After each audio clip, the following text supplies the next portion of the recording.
modificados entre Biblias. He visto cosas espeluznantes en fondos antiguos mexicanos que hoy algunos son, digamos, como estafetas de nuestra cultura, ¿no? No sé si tiene que ver, pero podría empezar ahí esta reflexión en que creo que es un tema de conocimiento que está profundamente atravesado y marcado por la historiografía decimonónica. Y esa historiografía decimonónica creó un mundo de la cultura de la Nueva España muy particular, ¿no? Como en cajones, nunca como un universo vivo, dinámico, en movimiento, que involucró principalmente personas de prácticamente todas las etnias, todas las culturas y todos los niveles económicos, ¿no? Todos los estamentos. Y estas ideas del siglo XIX crearon una visión de una colonia básicamente analfabeta y por lo tanto, ¿no?, muy religiosa, muy devota, y era lo único que le interesaba. Entonces, como que la visión que hemos tenido nosotros de la colonia, que hay que reconocer que además los estudios coloniales no se fortalecen ni se consolidan sino hasta los años 40 del siglo XX. Entonces, estamos hablando que si pensamos así como en dos fechas importantes, 1861, el año de la exclaustración de todas las órdenes religiosas, el cierre de estas casas, y 1945 como la fundación del Centro de Estudios Históricos en el Colmex, son unos años en los que esta idea de la colonia como cateta, devota, ¿no?, poco rica, poco interesante incluso para la colonia española, sí se consolidaron y sí se quedaron como instalados. Y eso también tendría que ver incluso con las fuentes, ¿no? Y por eso pongo este epígrafe en particular. Me gusta porque si no lo conocen, a quienes no lo conozcan, léanlo. Es uno de los autores españoles más interesantes en el trabajo, particularmente con los libros antiguos. Obviamente, si conocen la editorial Cátedra, sí es heredero de él. Me gusta porque si no lo conocen, a quienes no lo conozcan, léanlo. Es uno de los autores españoles más interesantes en el trabajo, particularmente con los libros antiguos. Obviamente, si conocen la editorial Cátedra, sí es heredero de la editorial Cátedra, es de la familia de los Cátedra, pero es un bibliófilo, además de una generosidad extrema cuando se trata de enseñar. A mí siempre me ha parecido un tipo verdaderamente extraordinario. Y como ejemplo les pondré que un día vino a México a enseñarnos un poco sobre los impresos menores poéticos y había mandado a hacer ediciones facsimilares para que todo el grupo tuviéramos un objeto físicamente con el que trabajar. Y nos entregó un facsímil de un impreso menor para que pudiéramos entender perfectamente que era un impreso menor. Entonces, no solo vino a decirnos que era el hijo de la familia Cátedra, ¿verdad?, sino que nos hizo beneficiarios de esa familia Cátedra. Y me gusta esta cita que él tiene en uno de sus textos, que tiene que ver con la reconstrucción de las bibliotecas de mujeres, precisamente, que es uno de esos lugares como, ¿no?, las mujeres, entre todos los analfabetas, eran las más analfabetas. Y eso abarca incluso a la mayor parte de las religiosas que no están en la sintonía o de Sor Juana, o que son estas monjas que escribieron, ¿no?, algún tipo de vida o algún tipo de crónica de la orden. Y que hoy afortunadamente sí tenemos un proyecto en la universidad que está tratando de recuperar todas las escrituras de mujeres que se quedaron en los archivos, ¿no? Entonces, tenemos ahí como un conjunto de ideas del siglo XIX que se han quedado como muy estancadas, creando una posibilidad, una realidad, para que estos estudios de la cultura escrita en México sean como muy olvidados. Y la pregunta es ¿por qué? Porque esto sí lo reconocemos, y el Estado lo reconoce mejor que nadie, el valor que hubo en esa cultura escrita anterior a la llegada de los españoles. Sabemos que muchos de esos códices fueron destruidos, su inmensa mayoría, pero una parte importante de ellos han quedado en otras bibliotecas extranjeras que en determinado momento se convirtieron en objetos de lujo y no de conocimiento, que afortunadamente han vuelto a ser objetos de conocimiento, pero sí reconocemos que hubo un pasado cultural tan interesante que tampoco se puede explicar en esa idea decimonónica de la cultura, porque si no sería una ruptura total. Entonces, si ustedes miran, por ejemplo, estos dos documentos que tienen en pantalla, que espero reconozcan, verán este universo que va a caminar y que se va a juntar. Es decir, cuando nosotros ya hablamos del códice colonial, hay dos culturas que dialogan perfectamente y que se insertan en un modelo pictórico y escriturario tan evidente que no podemos desconocer que esos tlacuilos se convirtieron rápidamente en escribanos y notarios. Y que esta transmisión de los textos escritos empieza a transitar de una manera quizás mucho más social y humana y no artificiosa. Es decir, no podríamos entender cómo un mundo cultural como este, con todo lo que le pasó, y tampoco vamos a hacer defensas ni ataques sobre si fue muy malo o fue muy bueno. Yo siempre les digo, en particular a los estudiantes, en qué proceso de guerra o de colonización el agresor llega, toca la puerta y te pregunta cómo estás, y oye, fíjate que voy a violar y matar a tu familia, pero pues por favor déjame un café preparado. Eso es imposible, no hay un solo proceso. Lo que sí tenemos que apreciar, y que también es muy claro, es que la corona española sí había aprendido, al menos jurídicamente, de lo que hicieron los romanos. Y los romanos conquistaron casi toda Europa. Y en esas conquistas, claro que hubo guerras, y claro que hubo muertos, y claro que hubo desahuciados de... Pero una de las cosas que tenían por característica los romanos es que cada vez que llegaban e invadían territorio, aprendían de la cultura del territorio en donde se instalaban. Y entonces parte de lo que se va aprendiendo es un conocimiento común que se va transmitiendo.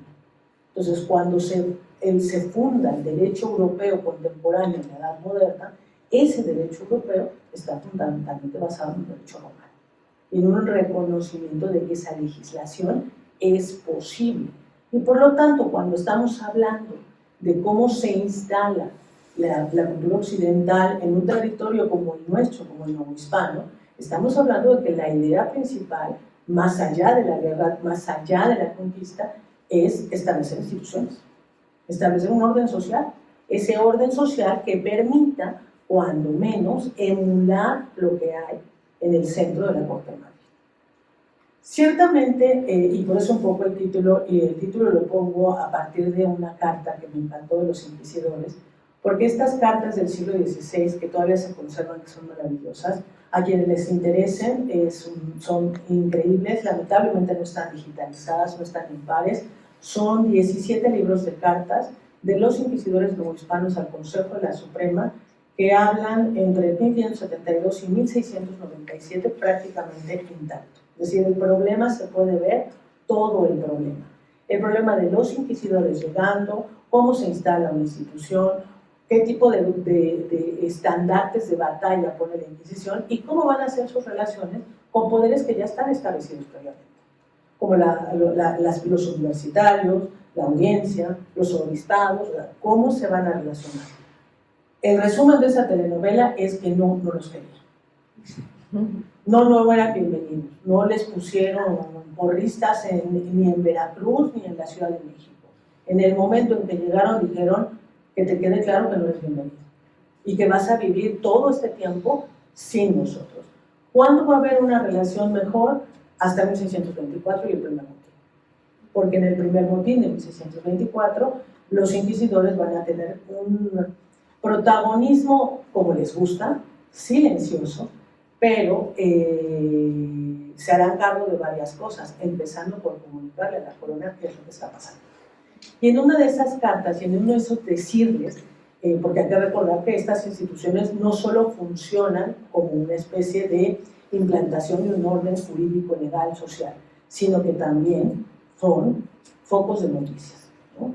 El territorio derramado en el que hablan los inquisidores les está explicando a la Corte de Madrid que no pueden tener un tribunal como ellos lo están pensando en un territorio tan grande. Y se los explican una y otra vez. Y la palabra que usan en varias de las cartas es esta. Y me quiero imaginar al inquisidor escribiendo, pensando en territorio derramado como cuando se sirve el agua y se le derrama del vaso. Está pensando que es imposible controlarlo. Y que evidentemente, en tanto que será imposible, pues será una batalla fallida. ¿Por qué? Porque tienen el mismo, es decir, la misma estructura fundamental que puede tener el tribunal, yo qué sé, de Zaragoza, el de la Corte de Madrid, el de Canarias. No hay modificación. O sea, no hay en ningún momento institucional en donde la Inquisición diga vamos a crecer y entonces tendremos plazas cada 2 años y vamos a... No, no lo hay. Y ellos lo saben desde el principio, pero saben desde el principio sus problemas y quizás lo actúan mal. ¿Y por qué hablo de la Inquisición? Porque si hablamos de la Inquisición o de libros, hablamos de libros y hablamos de la Inquisición. En el caso novohispano, nada de lo que ocurra con los libros no está atravesado por la Inquisición. Las noticias, la mayor parte de los datos que tenemos vienen de Inquisición. Lo que sabemos está en Inquisición. Que si la Inquisición controló, no. No, el asunto de los libros siempre fue un producto, es una mercancía, la controla la corona y por tanto será su representante legal. Si no es el rey, es la audiencia. Y en la audiencia se controlarán las cuestiones legales mercantiles. Pero da el caso de que esta mercancía tiene una particularidad. Es una máquina para leer. Y el que lee se transforma. Y eso es peligroso. Un libro puede crear un conflicto social. Y ellos lo saben porque ya lo han visto. No se trata de que se lo estén inventando. No es que le tengan miedo a los protestantes nada más porque alguien en algún sermón les dijo que eran gente mala. No. Lo vieron en 2 lugares particulares. Lo vieron en Sevilla y lo vieron en Valladolid. Y tuvieron 2 focos protestantes. Y en esos focos protestantes no solo había nobles, sino había gente baja. Y crearon grupos religiosos que pudieron haber infectado a los demás. Por eso la Inquisición tiene esta idea de que estas ideas, no solo las protestantes, todas las ideas que son contrarias a la ortodoxia religiosa son peligrosas. Y que su peligro no solo es que lo lea uno, sino que los otros lo compartan. Entonces esto es bien importante entenderlo porque, en principio, ese enorme territorio, suponemos, por lo que creemos de esa historiografía que les decía, que solamente se acercaba a las grandes ciudades. O sea, nosotros creemos que los libros solo estaban llegando a ciudades capitales, a pueblos importantes, y que los libros no se distribuían en otros lugares. Lo cierto es que sí se distribuyeron, y que en ese tenor podríamos decir, como decía el doctor Jaime Moll, había libros para todos. Y por todos me refiero a todos, desde el sastre hasta el arzobispo. ¿Qué tipo de libros son? Bueno, eso va a ser un trabajo mucho más complejo que probablemente yo acabe mi vida académica y solo me enteré del 5%. ¿Por qué? Porque tenemos mucha información, muchísima información, mucho más de la que supone, en términos documentales, pero especialmente en un tenor en el que no hemos trabajado, que es justamente con lo que empezábamos, nuestros fondos antiguos. Nosotros creemos que saber de los libros solo es sobre lo que se registra en un cajón que va de un lado a otro y nos dice que el fraile mercedario lleva tales libros para el convento X. No. Cada uno de los libros conservados en nuestros fondos antiguos tiene información histórica valiosísima.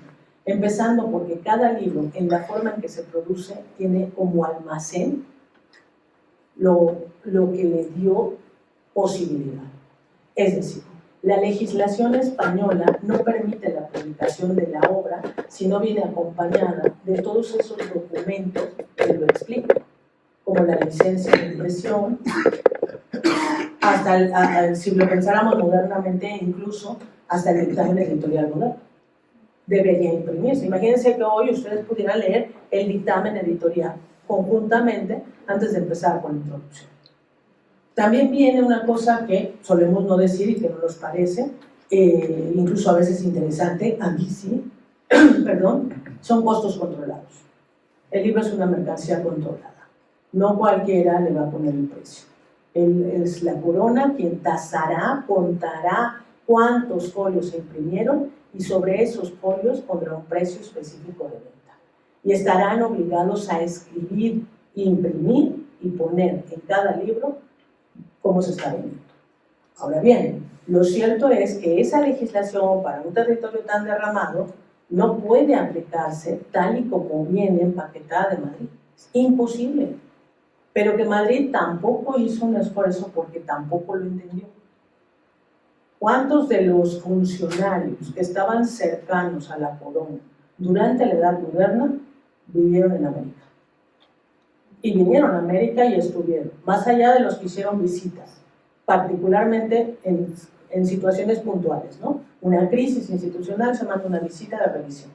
Pero ¿cuántos de los que están ahí en el Consejo de Indias, en el Consejo Real, en el Consejo de Hacienda, en el Consejo de Guerra y en el Consejo de la Inquisición? Ah, sí, me voy este verano a Nueva España para entender el territorio derramado, para que yo pueda explicarme bien a qué se refiere cuando se están hablando de esto. Ninguno. Ellos hacen una legislación, incluso ni siquiera pensando en Andalucía o pensando en Galicia. Están haciendo una legislación pensando en la Corte de Madrid. Imagínense el pequeño espacio que significa la Corte de Madrid y luego abran el Imperio Español. La tarea que tienen las audiencias va a ser enorme, porque las audiencias no pueden generar más que cierta normativa, pero aplicarán la normativa de la corona con modificaciones que están avisando a la Corte. Es una de las cosas que quizás en México estamos como devaluando un poco como fuente histórica es la correspondencia institucional y correspondencia privada. Y ahí sabemos que vienen un montón de cosas, son estas explicaciones de por qué tomo estas decisiones. O sea, te voy a explicar por qué esta legislación que me estás diciendo que debe ser así, acá no se puede hacer. Y no se puede hacer por estas razones. A veces son razones económicas, a veces son razones culturales, a veces son razones geográficas. Por eso, ese territorio tan derramado no solo se refiere a una expresión de geografía, también se refiere a una expresión de cultura. Están explicando cómo están funcionando las cosas y cómo están tratando de hacer que las cosas funcionen. No solo se trata de que sea grande y compleja, sino de que estos libros se van a insertar en una cultura de la que tienen poca idea. Entonces, ¿cuál va a ser el efecto real de los libros en este territorio si ya vieron el efecto real de los libros en aquel territorio? Entonces, la Inquisición va a ser enviada, en principio ya con una pata coja que era la que les preocupaba, pero que se resolverá de otra manera. ¿Por qué los inquisidores no podrán trabajar sobre las comunidades indígenas, ni con las comunidades indígenas? Pues eso quedó claro. Es una batalla con los arzobispos y los obispos, y quienes la ganaron fueron los arzobispos y los obispos. Y estuvieron en un debate entre los consejos, porque también no hay que olvidar que la corona no gobierna solo el rey diciendo, se me ocurre. Están todos estos consejeros de Estado, y estos consejeros de Estado opinan, y estos consejeros de Estado llevan casos, y estos consejeros de Estado también contrarian al rey. Hay cosas que la correspondencia nos dice tan simples como esta. Por ejemplo, cuando hablamos de la Inquisición siempre decimos y leemos que llega en 1570 porque entonces las instrucciones son del 70 y que en el 71 se hizo la gran fiesta y bla, bla, bla. Primero, no llegan en el 570. No pueden llegar. Y no pueden llegar porque hay un individuo, es el notario designado, el primer notario del Santo Oficio, que le dice a su majestad, muchas gracias, pero no. Yo no me voy, no participo. Gracias por considerarlo.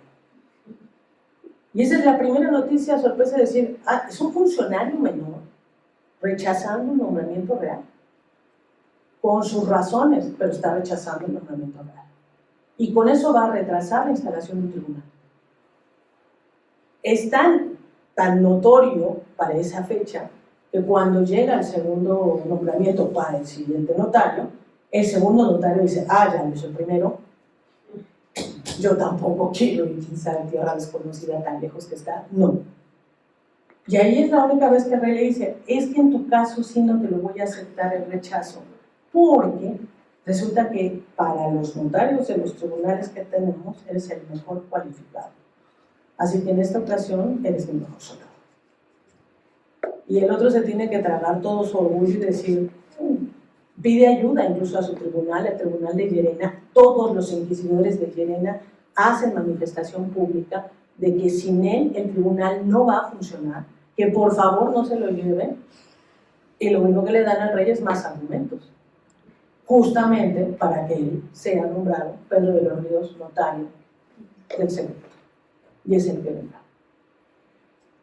Imagínense cómo fue su viaje, porque la chocoaventura de los primeros inquisidores incluye un naufragio, un montón de problemas para llegar a Sevilla. En Cuba se les muere uno de ellos de fiebre. Bueno, era el viaje del terror. Y fue tal el viaje del terror que Pedro de los Ríos, cuando ya consigue su jubilación y lo autorizan para volver, dice, creo que mejor no. Yo ya no tomo el vuelo, el barco, muchísimas gracias, ya me quedo aquí, ya que mis huesos se queden aquí. Pero si ustedes lo ponen en relación, hubo montonales de frailes que dijeron, yo ya me quedo aquí, yo ya ni a las Filipinas llego, porque ya con el barquito que crucé ya es suficiente el viaje. Porque no era ni en primera ni 2 días, o sea, los viajes en barco eran verdaderamente toda una chocoaventura.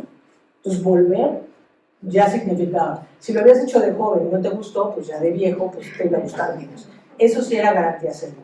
Entonces, cuando la cultura escrita se va a instalar sobre todas esas cosas que ya se saben, pero que van a cambiar.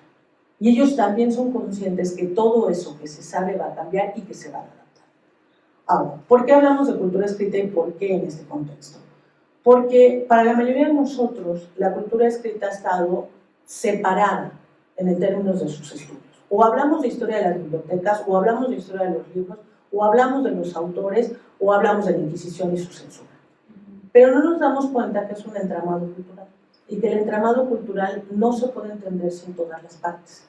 Entonces, cuando hablamos de esa producción de libros, hablamos de preguntarnos incluso sobre por qué y quiénes escriben y para qué escriben. Y en esta idea que nosotros tenemos del autor contemporáneo, no pensamos que el autor en la Edad Moderna no es uno, son varios.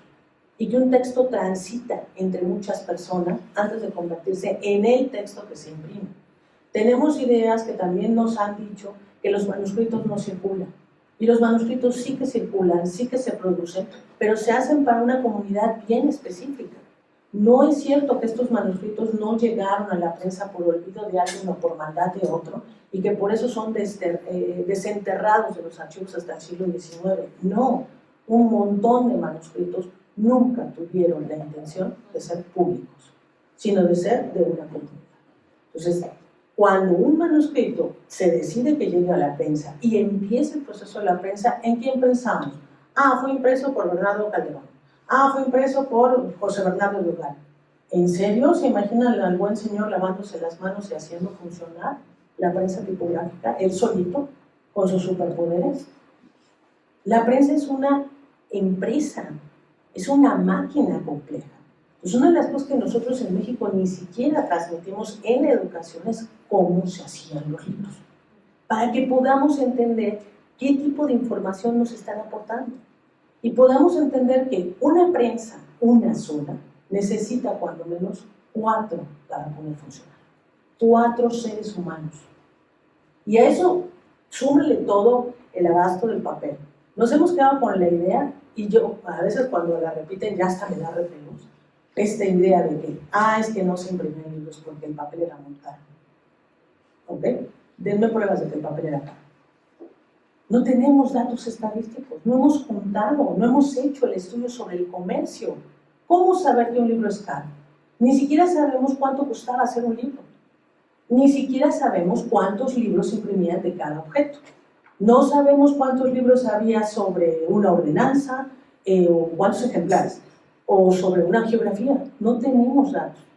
Hemos encontrado 3 datos. Y esos 3 datos nos dicen que los libros, más o menos, en la Nueva España se producían entre 300 y 500 ejemplares. Y entonces, para cualquiera que lea la aparición del libro y oiga 1500, que había 1500 en la época incunable, pues sí, nosotros somos el hermano más pobre de la familia. Pero no estamos pensando en las dinámicas, en los procesos y en los actores sociales que van a llevar un libro a un lector. Y que ese lector al final no se lo va a poner en la cabeza. Yo sé que a muchos nos encantaría abrazar el libro y comprenderlo, y que se nos transmitiera todo su conocimiento, pero eso no es posible, hay que leerlos. Y hay que leerlos a veces encima de una tabla, a veces en el piso, o sea, las condiciones de lectura pueden ser muy variadas. Entonces no estaremos con todas las antenitas para comprenderlo completo. Para quienes han trabajado, ¿no?, durante mucho tiempo con la documentación del Archivo General de la Nación y sus infames microfilms, y que nos dejamos los ojos ahí, tratando de entender aquello, hablamos de lectura. O sea, son diferentes tipos de lectura. Entonces, para que eso llegue hasta el final, hay un elemento que también se ha quedado como muy asentado y de lo que no tenemos prueba, es que la Nueva España era analfabeta. ¿Y cómo es? Yo solo voy a hacer una pregunta desde los documentos. No me puedo explicar una sociedad analfabeta con tal cantidad de cartillas para leer que están moviéndose en el territorio de la Nueva España. Porque uno de los personajes históricos de los agentes sociales que sí conozco bastante bien son los libreros. Y les puedo jurar que ninguno es hermanito de la caridad descalza. Ninguno va por los pueblos diciendo, lean, por favor, es bueno para la salud y la inteligencia. Un librero mueve lo que sabe que se le va a comprar. Entonces, si estamos hablando de que están llegando cientos y miles de cartillas para leer, hay algo en la ecuación que nos hemos olvidado. Y ese algo en la ecuación que nos hemos olvidado es la política lingüística y cultural de la corona española. Una política muy clara, como para que nos entendamos entre nosotros y ustedes. Y esos ustedes son todos los que no son católicos, apostólicos y romanos. Y por eso puedo diferenciar al protestante, al musulmán, al marrano, puedo hacer esas diferencias sociales, porque a mí me queda claro que yo no soy eso. Y para saber que yo no soy eso, cuando menos me tengo que saber oraciones básicas como el Ave María o el Padre Nuestro. Y no me las aprendí de memoria, me las aprendí con cartillas para leer. Esas cartillas para leer están haciendo incluso el ejercicio silábico de la enseñanza. Ahora, ¿qué pasó con esa alfabetización? Pues como no fue regulada, como no fue controlada, ni fue institucional, sino se fue dispersando precisamente como requería, y hay una parte de esta historia que yo creo que es el punto que no hemos considerado. Que España ya está estudiando y me parece muy importante, y son los maestros de escuela. Si ustedes miran las cartas de Indias anteriores al año de 1600, todos ellos, los que llegaron al territorio novohispano, escriben quejándose de que los engañaron, de que les dijeron que aquí un hombre de letras haría futuro en la América y que eso no estaba funcionando. Son hombres que piden que vendan sus bibliotecas, por favor, para mandarles el dinero. Son hombres que dicen que esto es un desastre, no está funcionando. Y sin embargo llega un año mágico, 1600, primera real ordenanza de los maestros de escuela en la Ciudad de México. Y después de 1600 ya no hay quejas. La red de maestros tiene que haber funcionado exactamente igual que como funcionó en España. Y eso significaba que un maestro tenía que ser autorizado para tener un número de alumnos específicos y que se dedicaría a hacer ese trabajo. En algunos casos les pagarían con gallinas y huevos, pero en otros casos sería un salario. Y no vuelven jamás a quejarse, no vuelven a aparecer. Desaparecen literalmente en la sociedad, se funden en la sociedad.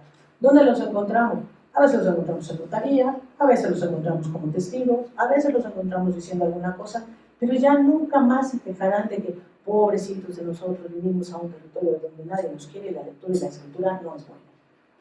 Pero además el método de enseñanza no es la lectoescritura actual, es un método diferente, lo que significa que cada persona aprendió de manera distinta y que podemos verlo justamente en sus escritos, es decir, lo que Antonio Castillo Gómez llama niveles diferentes de alfabetización, y que esos niveles diferentes de alfabetización se pueden comparar.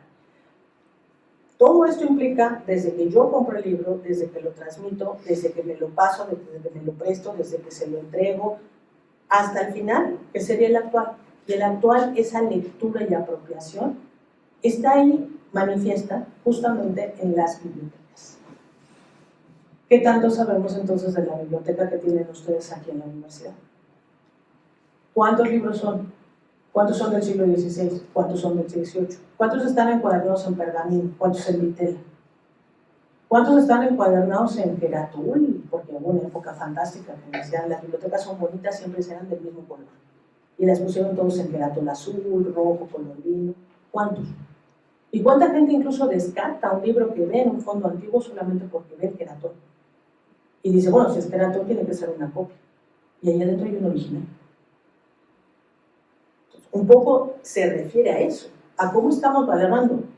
Yo no les miento, les he dicho que he visto hongos como brócolis, vean estas portadas. Este es un impreso mexicano del siglo XVI. Vean el estado de conservación en el que está. Se supone que son las joyas bibliográficas de la corona. O sea, son las cosas que a México le interesan más. Son los que justificaron proyectos tan importantes como la bibliografía mexicana de García Casbalceta. Son los libros que hicieron llegar aquí a Toribio Medina. ¿Cuántos de ellos conservamos? ¿Cuántos de ellos realmente existen? ¿Cuántas copias y cuántas de las copias están en este estado? Entonces, estos hombres que hicieron posibles estos libros llegaron en 1539. Y entre 1539 y 1800 sabemos que trabajaban de la misma manera que se trabajaba en todos los talleres de Europa. Obviamente esto es una recreación muy bonita, muy grande además, que viene del norte, es decir, de talleres que se han pensado al estilo empresarial de Plantino. Cualquiera de ustedes ojalá puedan ir algún día al Museo Plantino, pero si no, hay una visita en tercera dimensión por internet y pueden ver cómo es el Museo Plantino. En Plantino no hay 2 prensas, hay casi 15 prensas conservadas del siglo XVII. 15 prensas, multipliquen el número de trabajadores. Y piensen que aquí solo estamos viendo uno que es el componedor, el que tienen enfrente, pero ya tienen al sindicato de componedores allá al lado. Ellos son los que hacen posible del manuscrito al texto impreso, lo convierten en un texto impreso, lo que están leyendo lo convierten. El componedor es el hombre más importante de un taller tipográfico. ¿Por qué? En principio porque trabaja de memoria. Es capaz de almacenar palabras manuscritas o impresas, según si va a ser una edición de otro impreso, en su cabeza y convertirlas en líneas de texto, para poder hacer una sumatoria perfecta y poder hablar con el empresario, que es el impresor, y decirle cuántos folios se requieren para hacer esa impresión y cuántos folios son necesarios según la tipografía que vamos a emplear. Para que ese empresario impresor hable con el mecenas, a lo mejor es el provincial de una orden, a lo mejor es el tío del fraile porque él es el que va a financiar la edición, y le diga, en este papel, con esta tipografía y de este tamaño, estamos hablando de un costo aproximado de esto. Ese componedor ya está pensando además que hay una parte del libro, o sea, la parte de lo que se va a imprimir, que no puede entrar en el costo de negociación y lo va a tener que sumar. Porque ese costo de negociación es la impresión, justamente el que conocemos como el cuaderno de preliminares. Y el cuaderno de preliminares no se incluye en la tasación. Pero claro que se tasaron libros. Muchos de los libros mexicanos están tasados. ¿Por qué después se dejó de imprimir la tasación? ¿Y por qué la mayoría de los impresos mexicanos no están tasados? Todavía no lo sabemos. Pero ya en la segunda mitad del siglo, primera mitad del siglo XVII, los libros dejan de estar tasados. Nos dejamos de saber cuánto se paga por el papel, cuánto se paga. Pero nosotros no tenemos cuentas exactas. Jugamos en la idea a partir de lo que sí conocemos, porque sí se ha encontrado documentación española. En España se han conservado varios contratos de impresión y entonces podemos ver más o menos cuándo se imprimen en folio, por qué en cuarto, por qué en octavo, por qué se usa cierto tipo de letra, por qué se usa una gótica del siglo XVII. Pues para abaratar costos, porque la gótica ya es una letra que no está de moda. En el siglo XVII imprimiríamos en redonda. Y entonces imprimir en una gótica significa que estoy abaratando muchos costos. Si ustedes lo miran, piensen en los primeros impresos mexicanos, los que hizo Juan Pablo. Son en gótica. ¿Por qué? Porque Kronberger no sabía si ese negocio iba a funcionar. No lo va a mandar con los últimos modelos de trabajo a una tierra desconocida. Lo manda con lo más básico, con lo que menos funcione, y para su desgracia también muere antes como para darse cuenta si es negocio o no. La que se va a hacer cargo del negocio es su viuda, Brígida Maldonado. Pero aquí está todo lo que pasa, incluyendo el que en algunos casos sí sabemos que pasa en el taller nuevo hispano. Ver la prensa ese, además, si se fijan bien, todos los que están aquí representados son en su mayoría enanos, ¿no? en este grabado en particular. Pero el que está trabajando en la prensa, el que mueve en la maquinaria, en teoría debería ser una persona muy fuerte. Y por eso es que en algunos talleres novohispanos se sabe que esa función, ese trabajador es el tirador es un negro, es un esclavo. Los dos que conocemos se llaman igualmente Pedro, y son Pedro, el esclavo que trabaja en el taller, haciendo eso. Tenemos a otro ahí que está haciendo el corrector, el otro que está imprimiendo con las balas, o sea, sí tenemos toda la imagen. Pero esto obviamente es un taller idealizado. Probablemente el taller nuevo hispano, el más rico, haya llegado a tener entre 2 y 3 prensas y ya estaríamos hablando un poco de hacia el siglo XVIII. Los primeros serían de 1 y como mucho 2. Por eso sabemos que se prestan cosas, que se alquilan cosas, pero se prestan solamente si hay lazo familiar, no son cuates entre ellos. No, al contrario, viven en un momento que además socialmente se recomienda que le saques el ojo de un codazo y des tú el paso. Y se llama la delación. Si puedo delatarte, mejor, porque además hago ganando. Recuerden el caso de uno de los impresores novohispanos más famosos, Cornelio Adriano César, que perdió su prensa. Una prensa traída de Flandes. Y la perdió porque apenas pisó territorio, su socio comercial dijo, es protestante. Y le echó a la Inquisición completamente.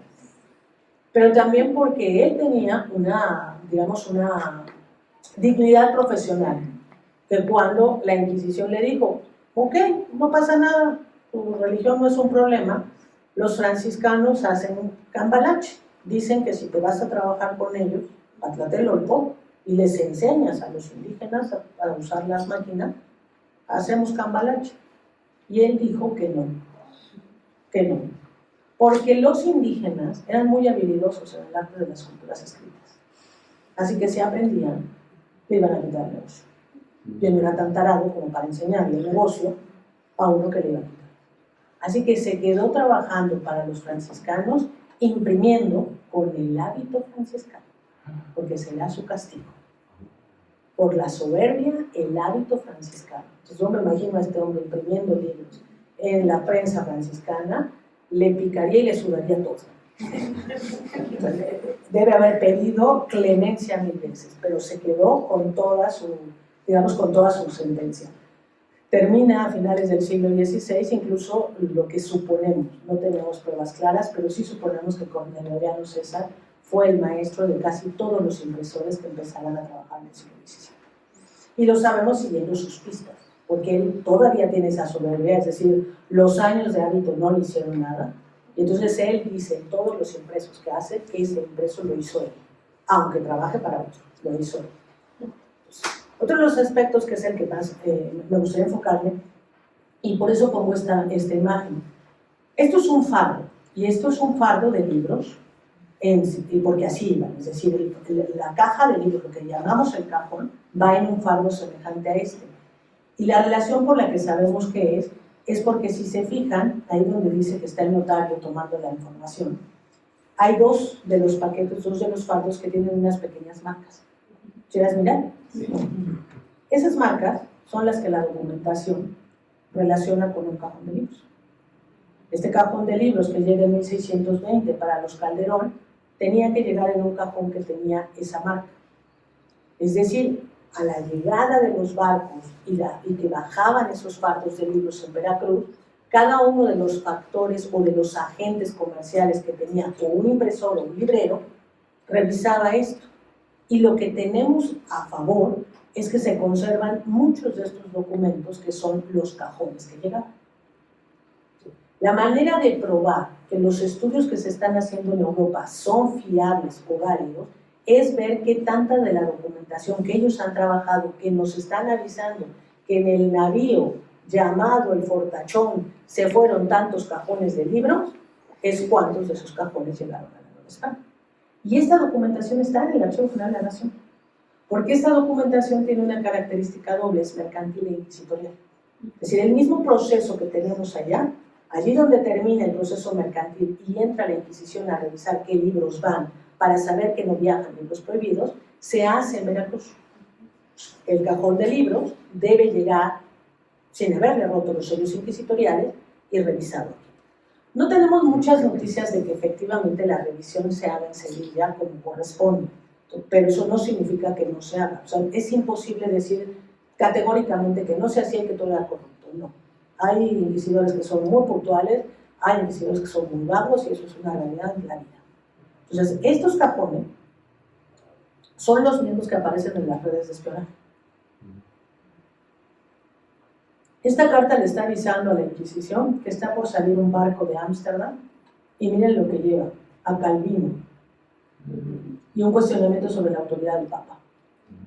Y no son 3 ejemplares, ahí van 200, 400, 2000 y 200. Y le está avisando el espía a la Inquisición dónde va a hacer postas el barco y cuáles son los cajones que debe identificar. Es decir, la red de espionaje tiene que detener que los libros de Eges lleguen a territorio americano. Nueva España, Perú, ¿no? El Puerto Franco de Buenos Aires, a todos lados tienen que impedirse. Y nosotros ni siquiera hemos compilado un registro de estas marcas. De todos los documentos que hemos trabajado, no hemos reconstruido los marcajes para poder recrear las redes comerciales y poder saber quiénes son los que están moviendo los libros, tanto allá, y cómo lanzan su gancho hacia los territorios americanos. ¿Por qué? Recuerden que los libros, el mercado de libros empieza a ser complejo en el mundo medieval con el fortalecimiento de las universidades, ahí sí. Que en las universidades se va a crear un sistema de reproducción de documentos que se llama la pecia medieval. Es una especie de alquiler para que otras personas hagan, ¿no?, los escritos. Y algunos, incluso buenos empresarios, hacen que uno lea y otros copien, entonces va reproduciendo los libros. Pero conforme se hace más complejo el mundo universitario y sus derivados, piensen en una ciudad universitaria como esta, o sea, cuanto más compleja se hace la vida universitaria, más compleja se hace la vida de la ciudad. Entonces, en ese contexto, ya el manuscrito no empieza a ser suficiente para abastecer a todos. Y es por eso que no solo Gutenberg, sino muchos europeos empiezan a pensar en la posibilidad de cómo hacer libros más rápido. Gutenberg lo consiguió primero, pero eso es lo único, que lo consiguió primero o es al primero al que le hemos reconocido que lo hizo. Había muchísimos talleres. Pero piensen en el tipo de taller, es una máquina medieval, por lo tanto el taller de impresión no está pensado para establecerse en una ciudad. Está pensado para que sea una máquina que se desmonte, que se pueda subir en un carro de burros y nos mudamos de ciudad. Muchos de los primeros impresores solo se mudaban a imprimir, por ejemplo, un concilio, a imprimir solamente una festividad. El auto de fe solo imprimían, dejaban su producción y ya tenían contratado. Algunos de esos eran núcleos básicos. Conforme el libro se empieza a insertar en la vida cultural de las sociedades y se hace más complejo, luego entonces los talleres empiezan a instalarse. Pero eso significa, por ejemplo, en el caso mexicano, que solo el primero, el de avanzada, es el que va a tener privilegios, los demás no. O sea, esta historia que todavía leemos de que los talleres tienen que buscar privilegios para imprimir, no, solo el primero. Ese fue el problema para Juan Pablo. Juan Pablo pide privilegios para imprimir y distribuir libros. Y cuando va a buscar un operario, que es Antonio de Espinosa, que es grabador, o sea, que sabe hacer tipo, y se da cuenta que el territorio da para el negocio, él impugna su privilegio. Y es lo único que consigue, que el privilegio se invalide. Pero él no va a conseguir un nuevo privilegio, no. Porque una vez que la corona dice, ya es territorio de libros, ya está abierto, es libre mercado. Ya cada quien se conseguirá sus clientes y cada quien hará sus libros. Entonces, lo que nosotros tenemos en ese universo fantástico de la cultura escrita, que son universos abiertos de trabajo, es desde esos autores. ¿Quiénes son los autores novohispanos? Y no me refiero a que hagamos solamente una referencia a una relación de todos los que fueron registrados en el Toribio Medina, sino quiénes son todos esos autores que realmente, por ejemplo, estaban escribiendo en la audiencia, en el convento o en la Inquisición. ¿Por qué escribían y para qué escribían? ¿Y cuáles eran los libros que sí llegaban a ser impresos? O sea, y en este universo, además, ¿quién financiaba la impresión? ¿Y para qué la financiaba? ¿Sabemos de cuánto dinero estamos hablando? No tenemos muchas noticias, pero un ejemplo. Hace poco un colega, Raúl López Bajonero, hizo su tesis sobre la exaltación de la Divina Misericordia. Es un texto devocional dedicado al Cristo de Ixmiquilpan, después conocido como Cristo de Santa Teresa. En los datos que él encuentra en un libro de cuentas de monja, encuentra que ellas son las que financian el libro. Y además, específicamente, dice con qué papel se hace parte de la edición y con qué otro papel se hace otra. y que para ciertos libros que son de regalo se deben encuadernar en una piel especial. Esos pequeños datos que vamos encontrando son piezas sueltas. Entonces, cuando hablamos de las temáticas de estudio que van desde los documentos, desde lo que nos maravilla como las marcas de fuego que tienen, o desde poder saber qué hay en una colección de fondo antiguo, estaría ese universo que hemos hablado de la cultura escrita, que va desde la producción hasta la transmisión. Una de las cosas que nos causa un poco de sorpresa, quizá, es no saber qué pasó en 1861. Nosotros nos hemos creído mucho del libro de los desastres, ¿no? Esta idea de que los echaron y ellos se fueron y dejaron sus bibliotecas ahí abandonadas. ¿Ustedes realmente se pueden creer hoy en día una historia así? Que hayan dejado así botado todo, ¿no? Que el propio Estado haya votado pensando que tenía problemas económicos y no hubiesen pensado en inventariar colecciones. En inventariar colecciones porque eso significaba ponerles precio y poder negociar los precios. Entonces sí, todos saben y en ese momento empieza destrucción y dispersión. ¿Quiénes son los que más se van a beneficiar de ese momento? Los norteamericanos. ¿Por qué? Porque esto es territorio de nadie. Entonces, los norteamericanos que ya son bibliófilos, o sea, ya se ha construido un mundo cultural y un mercado de libros, ya pueden recibir noticias como que se está vendiendo parte de este convento. Así salió en Tlatelolco y por eso está en una sola biblioteca universitaria en Estados Unidos, no está disperso. Pero hay muchos fondos, en particular los del norte del territorio novohispano, que no salieron, se dispersaron por aquí. Y de repente, en bibliotecas así que están en el norte, centro del país, aparecen cosas que tú dices, ¿cómo? ¿Cuándo? ¿Y dónde? ¿Por qué? Porque basamos nuestra apreciación de esa cultura en las bibliotecas de la Ciudad de México. Y ni son todas las que hubo, ni son todas las que están. Entonces, el universo potencial de fuentes que puede haber es inmenso. Pero uno de los que preocupa más y preocupa mucho en términos formales es el catálogo. Yo creo que ninguno de los que ha trabajado cualquier tema de historia no conoce o le ha tocado tener que hacer un catálogo previo identificando las fuentes para poder trabajar con esas fuentes.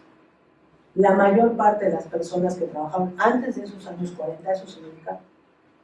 Incluso a veces, yo siempre lo digo y creo que debemos decirlo, sin el trabajo de Linda Arnold, muchos de nosotros no hubiéramos encontrado el hilo que jala, el hilo de Ariadna, a dónde entrar. Porque hasta su jubilación, Linda Arnold tenía los catálogos que ella hizo a su propio entender, los tenía puestos en Virginia Tech, abiertos, eran PDFs abiertos y la gente podía verlos. Hasta que llegó la GN y le dijo, por favor, cierra eso porque la información es mía. Y voy a eso. Estamos hablando de que en muchos momentos hacer el catálogo significa que haya una idea de que los datos le pertenecen a quien hizo el catálogo. Y esto es lo más demente que se nos pudo haber ocurrido. Porque los datos no pueden pertenecernos. Nos podría pertenecer el diseño, el modelo, o sea, muchas cosas sobre las que se soporta el catálogo, pero no los datos de los libros que están metidos en ese catálogo. Si esos libros representan una colección pública. O sea, ahí hay un conflicto de intereses enorme. ¿Qué ha pasado en México? Bueno, en México en general, pues si podemos así como hacer un panorama global, la biblioteca universitaria es la biblioteca estrella. Si nosotros comparamos la biblioteca universitaria con la biblioteca escolar, no hay ni comparación. Si ponemos la biblioteca universitaria con la biblioteca pública, no hay comparación. La biblioteca fue estrella y porque fue un modelo de desarrollo. Un modelo de desarrollo en donde seguimos teniendo problemas de lectura, problemas de aprendizaje, en donde no hemos puesto como política cultural que la lectura se vuelva un hábito. A mí me parecía muy triste, pero un profesor de la universidad nos decía, el verdadero encuentro de los libros, o sea, de los muchachos con los libros es en la preparatoria, y es ahí donde se hace el milagro. Si ahí se hace el milagro, conseguimos un lector. Pero si ahí no se hace el milagro, lo que tenemos es un montón de pseudo lectores en la universidad obligados a leer, por látigo, no por gusto, no leen por gusto. Entonces, claro, si ustedes piensan que ese es el valor que tenemos sobre un libro recién publicado, pues díganme qué valor puede tener la sociedad mexicana sobre un libro que además le salen hongos por todos lados. O que abren un libro y dicen, gatito, momificado. Hasta les da, hay personas a las que les dan ñáñaras, incluso acercarse a esos libros. Pues es que están tan polvosos, están tan sucios, están tan viejos, ¿qué cosas tendrán? Porque tienen razón. Es responsabilidad de la institución, uno, que esos libros estén registrados, dos, que estén limpios, y terceros, que no sean factor de contagio. Esa sí es responsabilidad de la institución. Pero para que sea una responsabilidad, tenemos que enseñarle a la institución qué es lo que significa esa responsabilidad. Hasta hace unos años, y podríamos decir perfectamente antes de pandemia, esto era muy complicado. ¿Por qué? Porque había un mercado de licenciamiento para hacer catálogos bibliográficos. Vino la pandemia y nos empobreció a todos, no solo a los de América Latina, a todos. Con lo cual, el modelo que la UNESCO promovió desde los años 70 logró fortalecerse, y es el modelo del software abierto, software libre. Hoy hay un montón de sistemas de software abierto que están promocionados por la UNESCO, que hacen que todos nosotros, incluyendo los que hacemos un proyecto de investigación de doctorado, podamos generar un catálogo bibliográfico que no sea un Excel disfrazado de catálogo. Si yo voy a trabajar con libros, ¿qué tipo de información requiero? Un catálogo bibliográfico. ¿Cuál es la maravilla? Yo soy bibliotecaria también, entonces tengo antecedentes penales orgullosamente. Me encanta, porque además eso me permite moverme los dos mundos. Pero ¿qué hacemos bien los bibliotecarios? Es normalizar. Los bibliotecarios sabemos que si trabajamos todos en la misma línea, lo conseguimos. De tal manera que si ustedes se van a China a buscar un catálogo, en un catálogo de información, lo van a encontrar. Porque todos trabajamos en la misma sintonía desde hace cientos de años. Esa es la normalización. Y en esa normalización también hemos incluido a los libros antiguos. Así que podemos hacer una cosa que es mágica, que el catálogo A, que es más grandote, le pueda prestar sus datos al catálogo B, que es más chiquito y más pobre, a través de una puertita que tenemos abierta en los catálogos, exceptuando los mexicanos. No sabemos si la puertita tenía candado o realmente no quieren verse con los vecinos. Es un protocolo de intercambio de información que se llama Z3950 y permite que un catálogo absorba los datos de otro catálogo. Quiero que lo piensen en términos de libros antiguos. Significa que si yo quiero hacerme cargo de los libros antiguos de mi colección, puedo absorber los datos de un catálogo que ya lo haya hecho para tener los mismos datos de ese libro y solo hacer precisiones que a mí me interesan. Mi gato tiene momia, ¿no? Mi libro tiene hongo, le faltan 20 páginas, le falta. Eso es lo que es el catálogo. Ahora, ¿cómo lo hacemos? Pues la verdad es que esto tendría que ser otra vez, volver a convocarlos. Ya lo hicimos una vez, lo hicimos para formación y funcionó. Es decir, una de las cosas que hicimos hace muchos años, hace ya casi 20 años, fue convocar a las universidades para la formación de bibliotecarios.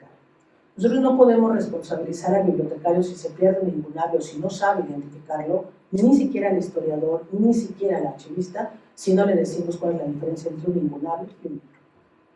Y si un historiador, por alguna razón, acaba en un fondo antiguo y pierde un incunable, no pueden fusilarlo, porque jamás le dijeron la diferencia que había entre un dinosaurio y un coche. Pues le va a dar igual. Los ve y son cuadrados, rectangulares, son iguales. Pero si nosotros formamos en eso, ya no tienes excusa. Lo que nosotros tratamos en esa primera llamada de auxilio por los fondos antiguos fue que el bibliotecario se formara. Que el bibliotecario entendiera por qué es importante el catálogo es normalizado, que hay mecanismos de acelerar el trabajo, pero que también tienes que entender que no es lo mismo catalogar el libro publicado en la UNAM el año pasado que publicar un libro, catalogar un libro antiguo. Un libro antiguo requiere un montón de cosas, y ese montón de cosas es conocimiento. Entonces, ¿por qué no damos ese conocimiento en la formación? ¿Por qué no les enseñamos, oigan, hay que catalogar libros antiguos y estas son las bases? Que cada quien se especialice, que cada quien haga lo que quiera. Tú quieres investigar con este material antiguo, conócelo, defínelo. Haz comparativa, ve modelos y entonces escribe. De otra manera lo que vamos a tener, y por eso se los muestro, es este efecto que no está mal, pero no es perfecto. Todos ustedes han oído hablar de Adavi. Y Adavi hizo los catálogos. Pero Adavi lo que hizo fue aprovechar una oportunidad donde el Estado mexicano no había puesto pie. Nosotros no podemos ni considerar a Adavi el catálogo nacional, ni pedirle a Adavi que el trabajo sea de una manera u otra. Adavi hizo su esfuerzo y hay que agradecérselo, obviamente. Pero quienes consultan el catálogo de Adavi, díganme si la recuperación es exactamente igual a como se hicieron en un catálogo extranjero. Y piensen en un catálogo ya, incluso nacional, el catálogo de la Biblioteca La Franca. Ya es preciso. Ustedes buscan y no les salen 80,000 opciones, les salen 2, 1, ya es preciso. ¿Por qué? Porque la prioridad no solo es que identifiquemos qué libros tenemos, sino cuál es el valor que tienen. Y es a eso justo a lo que llamamos testimonios de procedencia. Lo que nos va a ayudar a entender la riqueza cultural que pudo haber en un territorio como Michoacán es identificar cuánto queda de ese pasado. Y eso significa que tenemos exlibris, sellos, anotaciones, y que empezamos a coordinarlas y a relacionarlas para saber cuántos libros se llegaron. Por ejemplo, hace poco, no hace poco, hace ya bastante que se publicó este libro, lo recordarán, de los libros que heredó Melchor Ocampo en la biblioteca de la universidad. Ese catálogo nunca fue público, nunca se hizo bibliográficamente hablando, de tal manera que las personas pudieran correlacionar datos. Es decir, yo poderle preguntar a fulano de otro documento si la lectura que tenía Melchor Ocampo era semejante o muy diferente en la época. Estaríamos hablando de un universo cultural igual o muy diferenciado. Entonces, claro, para nosotros estos elementos son fundamentales porque nos permiten entender no solo qué pasó, sino hacia dónde fue. Es triste hablar de esta parte de la historia porque yo entiendo la importancia de las marcas de fuego y entiendo que es uno de los elementos sustanciales. Afortunadamente ya esta idea que teníamos de que solo en la Nueva España lo hicimos, ya no es cierta. Ya sabemos que en Perú y en otros países de América Latina también encontramos marcas de fuego. Pues qué bueno que las estamos registrando. Pero ¿cuál es el problema con el catálogo? Que es el siguiente paso que tenemos que pedirle a los usuarios, que ya no nos digan solamente que esta marca pertenece a tal institución, sino que nos puedan decir cuántos libros de esta marca han logrado localizar. Y entonces ya nos cambia completamente la dinámica. Ahora imaginen que en algún momento podemos relacionar y decir, casi todas las marcas de fuego están relacionadas con instituciones, de todo tipo, con instituciones de la colonia. Imaginen que podemos decir que de esa marca o de esa colección ya encontramos el cajón de libros que llegó para esa biblioteca. O que ya encontramos la lista que se inventarió cuando vino la visita del provincial y miraron los libros. Y que podemos estarlos correlacionando. Eso estaría fantástico. Me parece que soy yo y le hacemos así. Para que todos, no todos tengan culpa, por eso solo libera. No les está haciendo ruido. Pues imaginen si pudiéramos relacionar esas partes documentales y bibliográficas y pudiéramos tener este universo bien controlado. Y que sepamos cuántas marcas de fuego de tales conventos, cuántos inventarios de tales conventos, cuántos cajones, cuántos de los donantes de las instituciones también hemos identificado. Porque en este universo cultural, todo lo que se movió entre producción, comercio y censura estuvo entre bibliotecas privadas e bibliotecas institucionales. Bibliotecas privadas que acaban en lo institucional por decisión de un donante, por decisión de una familia. Y entonces en este universo se están moviendo. Pongamos un ejemplo, muy simple y rápido. Un doctor decide donar su biblioteca a una universidad, pero antes de morir ha hecho acuerdos con 4 de sus colegas para que 4 de sus libros importantes se vendan. Eso no se va a vender en una moneda, se va a vender en un acuerdo personal y los libros se compran. Pero los otros demás libros entran a ese circuito. Y después, el siglo XIX viene, se han estado viendo todo, ¿verdad? Porque ya cuando se van a poner cara de que yo no estoy viendo nada de lo que dice, ya me estaban hablando seriamente. Esta niña así es, la dejo de tocar y se pone nerviosa. Siempre así pasa. Entonces, si nosotros tenemos este universo controlado, podemos acercarnos a todo lo que significaría el universo de la cultura escrita. Por ejemplo, ahí tienen un colegio, los dominicos y los jesuitas.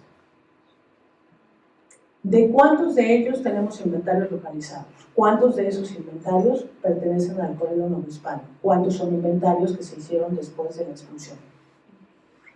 No lo sabemos, no tenemos ni siquiera los números. Pero sí les puedo decir una cosa, de todos ellos, las características bibliográficas registradas nos permiten entender cuáles libros son. Incluso sabiendo cosas como esta. Esto no se registra como marca de fuego. ¿Por qué?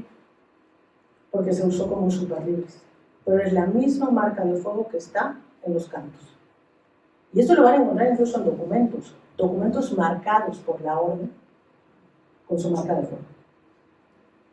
Obviamente nos habla de una maestría. Es decir, de que usar la marca de fuego llevó a un nivel de especialización, porque si no lo apachurran mucho y, perdónenme padre, la Biblia se hizo cenizas. Estaba yo practicando, pero la Biblia se me quedó. Porque esto es fuego. Es la marca de fuego, es que has puesto al rojo vivo un carbón para poner esta evidencia. Así que si no lo sabes hacer, suponemos que hay ejemplos en donde te das cuenta y dices, se le echamos con poco. Este era muy aprendiz. Pero vamos a tener todo este universo de relaciones justamente en lo que no hacemos o no consideramos de los libros, que son los testimonios de procedencia. ¿Es complicado? Sí, pero no imposible. Quiero que piensen con los ejemplos que ya tenemos actualmente, que funcionaron bien. La Biblioteca La Fragua y la Biblioteca Burboa, en Oaxaca. Son bibliotecas que tienen el mismo proceso, son bibliotecas que se hacen y que nacen a partir de la extractación de los conventos. A partir de ahí pasan a estas instituciones del siglo XIX, institutos literarios y científicos, y después con el nacimiento de las universidades públicas, las bibliotecas centrales empiezan este proceso. El catálogo que estábamos demandando y que hemos solicitado nunca es un catálogo particular, es un catálogo asociado a la biblioteca universitaria. Es decir, que la biblioteca universitaria, que es la fuerte, cobije a la pequeña, que es el formativo, y que le ayude a trabajar en esa construcción. Este proceso, la verdad es que una de las cosas que no hemos aprovechado, y no es mi idea, es el doctor Wolfi Cotton quien lo dijo y tiene toda la razón, deberíamos fomentar tesis de licenciatura haciendo esto. O sea, tesis de licenciatura ayudándonos a administrar archivos y bibliotecas. ¿Por qué? Porque a veces les pedimos investigación a chamacos que no están ni en el interés de hacer una investigación, pero sí hacer algo que les dé un título, un trabajo que sea para conseguir un título. ¿Por qué no empezamos a emplear esas posibilidades que tenemos para que estos chicos conozcan las fuentes a partir de sus tesis de licenciatura? Conociendo sus fuentes en tesis de licenciatura, si logramos que el chicle pegue, tendrán un tema de investigación para la maestría.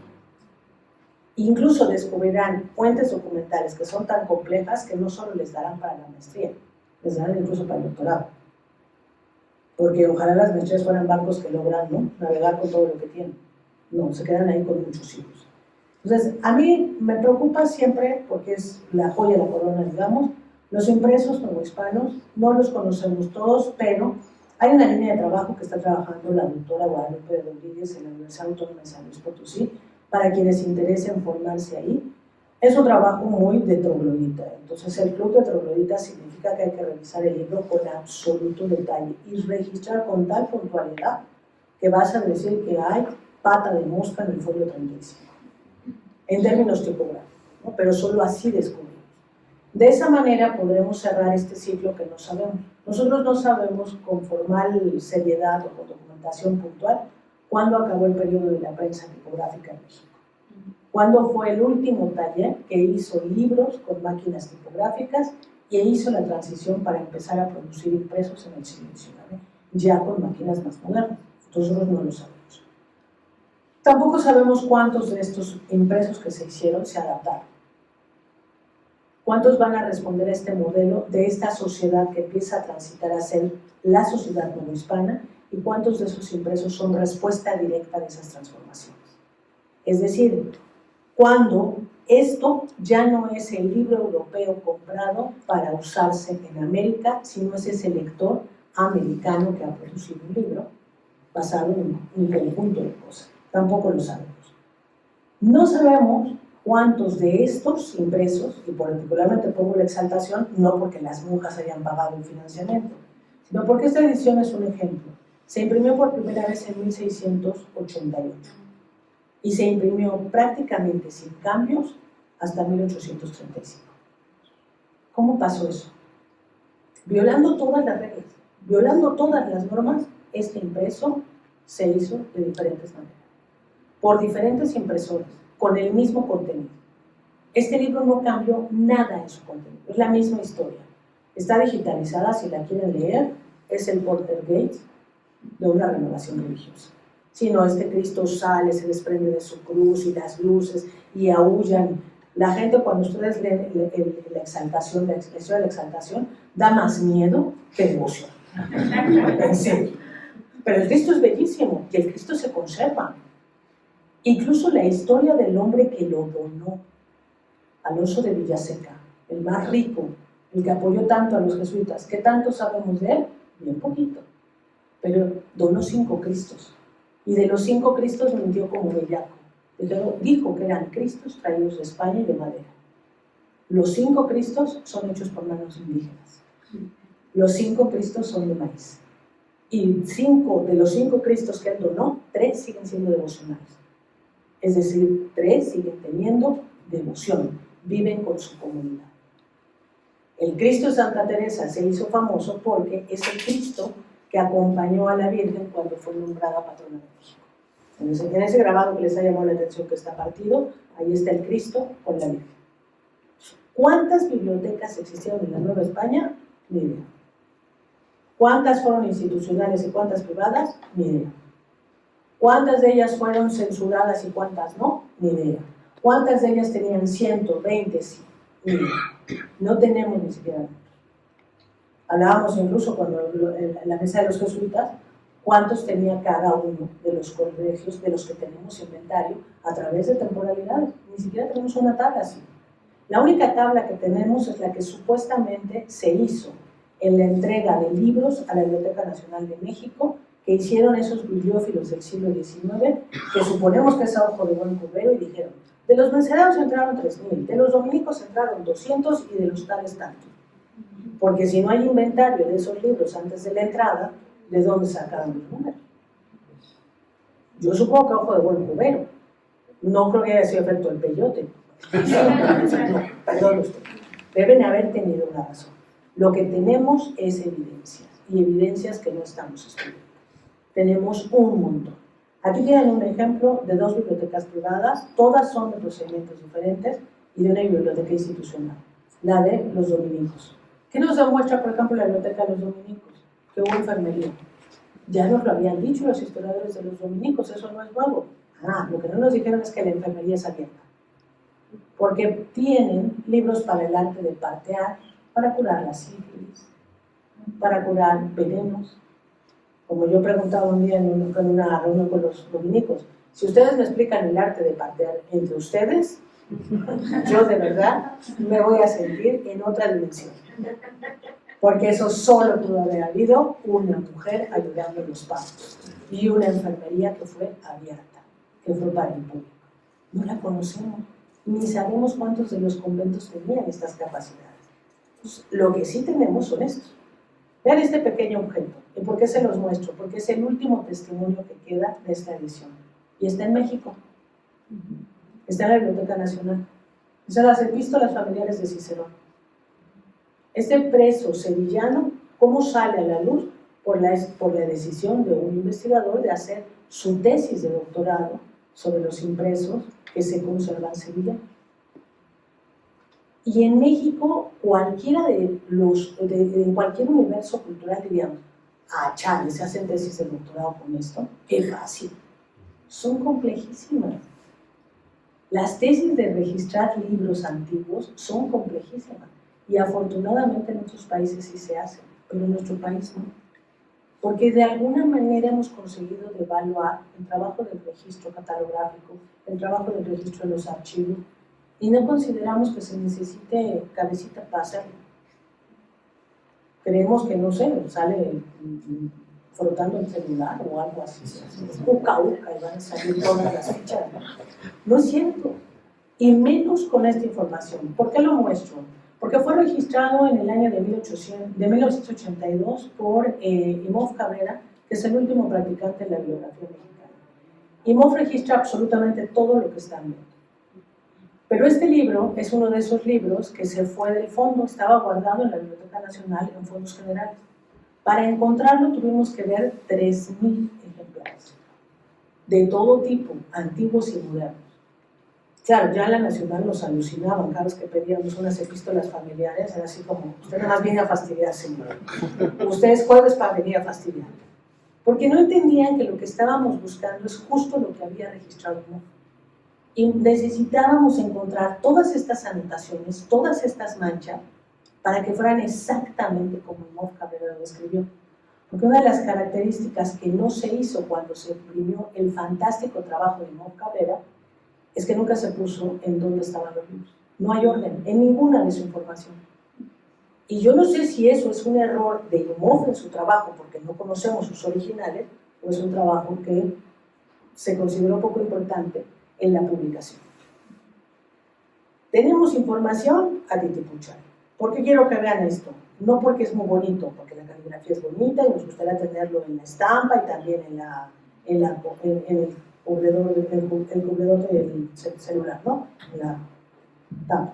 Fíjense bien, está ahí el año de impresión, la persona que lo imprimió, el autor y el título.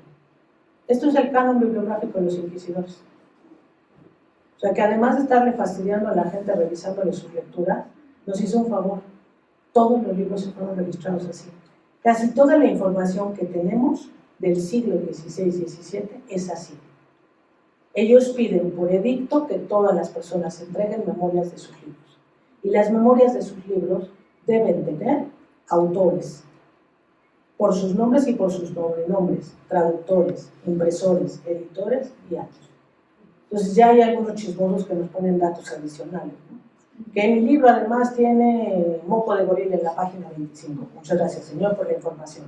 Nos ayuda mucho porque nos ayuda a saber que son libros usados, que ya no son libros de nueva compra. Pero si nosotros tenemos esos datos, todas esas listas de libros que nos han dicho, devaluadas incluso como fuente histórica, que no sirven para nada, se pueden correlacionar con esto. Los datos que obtenemos de esta información sirven para encontrar los datos que no encontramos, aquellos datos que nos parecen más simples. Entonces, es posible hacerlo. Esta documentación que les estoy mostrando, Archivo General de la Nación. Lo que yo encontré fue en un paseíto, es decir, ni siquiera era la investigación central. Esta información apareció ahí derivado de ocasión. Lo que sí sabemos es que en México no tenemos que estudiar solamente las bibliotecas a través de inventarios post-mortem, sino que además hay un conjunto de inventarios de bibliotecas que están regulados por una normativa de 1632 y que tenemos que aprender a diferenciar. Y que quienes hicieron estas listas, soquetes no eran. ¿Se acuerdan de aquellos hermanitos de la Caridad Descalza que no lo eran? Son libreros. Hay una especialización en el registro de los libros y en la tasación de los libros. Entonces sí, hay soquetes por ahí puestos, sin duda, pero la mayoría, la que pasó por los libreros, no. Yo les puedo decir que de todos los libros que he trabajado de esta naturaleza, vean ustedes el tipo de registro, ninguno de los registros, tal y como están, si existe el libro todavía conservado, es exacta la relación 1 a 1. En términos proporcionales, el 95% de los datos se recuperan. ¿Qué pasa con ese 5%? ¿Es falso? ¿Es mentira? No, ese 5% ha desaparecido. Un montonal de libros antiguos desaparecen. Lo que estamos ahora, que es la investigación en curso, así que el que se quiera meter y quiera chismorrear sobre esto, bienvenido sea. Es el expurgo institucional. Es decir, es tratar de entender cómo la Inquisición estructuró un sistema maravilloso con sus 3 muchachos para hacer el expurgo en todas las bibliotecas de los conventos que hubo en la Nueva España. El expediente incluye Guatemalas y Filipinas. Están todos los conventos mencionados, todos los frailes, y nos están hablando de cuál es el universo de libros prohibidos o sospechosos para ellos entre 1716 y 1720. A través de esto, Y por primera vez, esos libros que encontramos en la biblioteca que dice por comisión de expurgo del tal del cual, ahí está la orden. Esta es la comisión de expurgo. Pero más maravilloso aún, esto sí lo ven, es un impreso. Esto es un formato, lo que hoy llamamos un machote. Machotes que se distribuyeron en todo el territorio y que fueron llenados justamente en las órdenes religiosas. Lo que tienen arriba es la instrucción que le debía llegar al comisionado y lo que tienen abajo es el informe del comisionado. Y entonces, cuando el comisionado tiene materia, manda libros. Y cuando se acababan los impresos, voy a haceros un juego, véanlo ahí y véanlo ahí. Es una copia exacta del manuscrito. Tiene la misma finalidad, tiene la misma intención. El informe es riquísimo. ¿Qué nos dice? Por ejemplo, que había bibliotecas que eran tan grandes que los muchachos decían, oiga, revisar, expurgar, es un achacoso empleo, por favor. Soy el lector más viejo. Yo en 30 días, en 60 días no puedo. Deme un añito y a lo mejor lo conseguimos. Vamos a encontrar críticas al sistema. ¿Por qué estamos expurgando? Vamos a encontrar dudas. Y vamos a encontrar, obviamente, no muchas, lamentablemente el expediente solo tiene 4 relaciones de libros. 2 de los dominicos, una de los dieguinos y una última del convento de propaganda de Querétaro, Santa Cruz de Querétaro. Pero ahí están esos libros y vamos a darnos cuenta cómo los inquisidores hicieron el trabajo después. Y aquí están. Eso que les ordenaron tendría que ser correlativo. Obviamente esta segunda parte de la investigación ya la hace alguien, porque yo no voy a poder estar checando si realmente el libro expurgado del convento tal se hizo con el expurgo correspondiente del índice fulano, solo lo podemos hacer en ejemplo. Pero lo que sí podemos saber es que eso tiene su contraparte, y esa contraparte es las librerías. ¿Quiénes abastecen de libros al territorio? Los libreros. Y contrario a lo que creen, casi todos los libreros cumplieron con la instrucción. Tenemos inventarios de las bibliotecas, o sea, de la oferta libraria en México desde 1585 hasta 1809. ¿Por qué eran buenos muchachos? Pues porque eran buenos muchachos. Vean este ejemplo. Este es el inventario de la biblioteca que tuvo Domingo Sáenz Pablo, el librero. Vean el detalle y el decorado. Él está pensando en cumplimentar para los inquisidores, pero al tiempo está pensando en hacer un catálogo para sus clientes, para encontrarlo bien. O sea, están moviéndose en un universo cultural diferente. ¿Por qué Domingo Sáenz es un ejemplo ideal? Porque además el muchacho tenía en su currícula ser colaborador de los inquisidores. Colaboraba con ellos diciéndole que libros prohibidos andaban circulando por el territorio, pero además tenía permiso para expurgar. El librero, en su librería, expurgaba libros. Es decir, al cliente ya le vendía el libro expurgado. Y tenemos de todo tipo. Les voy a poner solo unos ejemplos. Vean con qué calidad hacen el trabajo y la entrega. No significa que la mayoría sean así, pero hay un grupo importante de libros que nos permite identificar todo. Y aquí está lo que les he dicho. Si bien esa instrucción inquisitorial dice autores, lugar de impresión, títulos de las obras, y deben jurar que es verdad. Tan es verdadero que hoy se puede correlacionar. Esos libros registrados están ahí. Muchos de los que me preguntan si los libros registrados impresos mexicanos realmente se corresponden o realmente son, tienen que ver con esa pregunta, con la valoración de que la fuente no es buena. No tiene los datos. Los lectores no son los perseguidos, es con lo que quiero concluir. Los lectores nunca fueron perseguidos. A quien se persigue son a los libros. Y los libros solo importan cuando sí hay una comunidad de lectores y entonces ahí preocupa. ¿Por qué? Porque recuerden que todo esto está basado en que una persona tenga la honestidad de decirle a la Inquisición, como en esta carta, estos son los libros que yo tengo. Y no más. Y como me lo pide la Inquisición, por juramento. Juro por la cruz que esto es importante. Sé que para nosotros jurar por la cruz o por el osito Bimbo podría ya no ser importante, pero en aquella época sí era importante. Las personas no mentían como bellacos sin tener la consecuencia directa en su conciencia. Por eso iban a confesarse. Entonces, cuando hablamos de todos estos libros, hablamos de estas personas. Vean esta nota magnífica, hecha en México, que debería haber sido hecha por un corrector especializado, y les está diciendo que no quiere complicarle la vida ni al impresor ni al autor para encarecerle el libro si se pone a marcarle todos los errores. Pues mejor no lo hace. E invita a los lectores del libro a que lo hagan buscando los datos en el Calepino, que es un diccionario muy común y de mucho uso. Y luego da una instrucción bien puntual. Además, en los pueblos pequeños, dedícate a hacer doctrina, no erudición, que es lo que más le interesa a la gente. Y esta es la anotación de un corrector en una prensa municipal. ¿Quién es el corrector? ¿Quién es esta generosa persona que además nos dice? No lo sabemos. Porque como pueden ver, ni siquiera lo firmó. Solo dijo que había hecho el trabajo. ¿Para quién hace el trabajo? Para la audiencia. Porque al decirle a la audiencia todos los errores, ha hecho un trabajo adicional, es contar los folios. Y al saber cuántos folios imprimieron en cada edición, le pueden decir a la audiencia cuál es el costo. El costo de venta. Eso sí, recuerden, el costo de venta siempre se habla en producción, es en rama, es decir, el libro va desnudo. Si el librero o impresor por alguna razón pone encuadernación, ese costo lo controla él, ya no la audiencia. Y los que lo sabían mejor son los encuadernadores. No tenemos noticia de ningún encuadernador que haya encuadernado libros por bloque. 6 te sale más baratito. No, todos es por pieza. Ningún encuadernador lo hace si no es por pieza, imagínense. Muchísimas gracias.